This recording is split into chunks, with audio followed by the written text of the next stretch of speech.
අද මාතෘකාව යහපත වළකන පුරවැසියෝ. පාසල් අධ්‍යාපන ලබන අවධියේ වැඩි ප්‍රතිශතයක් සමාන අදහස් දරති. සමාන හැසිරීම් රටාවක්ද ඇත. එම නිසා සැහැල්ලුවෙන් ජීවිත ගෙවා දැමීමේ හැකියාව ඔවුන්ට ලැබේ. වැඩිහිටියන් බවට පත්වීමේදී ඔවුන්ට නොයෙක් ප්‍රදේශයන් කරා සංක්‍රමණය වීමට සිදුවේ. ඔවුන්ට අසාමාන්‍ය ජීවන රටාවන් ඇති අය හා විවිධ වයස් සීමාවන් වල පසුවන්නන් ඇසුරු කිරීමට සිදුවෙන අවස්ථා ඇති වේ. නමුත් බොහෝ විට අත්දකින්න ලැබෙන්නේ සුපුරුදු සැහැල්ලුව එයට ඔරොත්තු නොදෙන බවකි.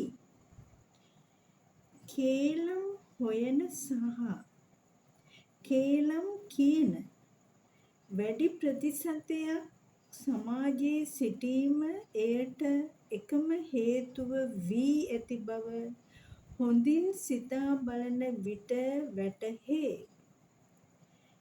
එවැනි අයගේ පවුල්වල සමාජිකයෝ පවා එම ගතිගුණ වලින් වන ප්‍රතිඵලයන්ගෙන් පීඩාවට පත්වේ. ඔවුන්ගේ සිත් එවැනි දෙයක් තේරුම් ගැනීමට තරම් දියුණු මට්ටමක නැතිවීම මෙයට හේතුව වේ. යහපත් දේවල් කරන්න උත්සාහ කරන අයගේ උත්සාහ කිරීම වැළැක්වීම මොවුන්ගේ එකම පරමාර්ථය වී තිබීම නිසා එයින් ඉමහත් පාඩුවක් මුළු සමාජයටම සිදුවේ.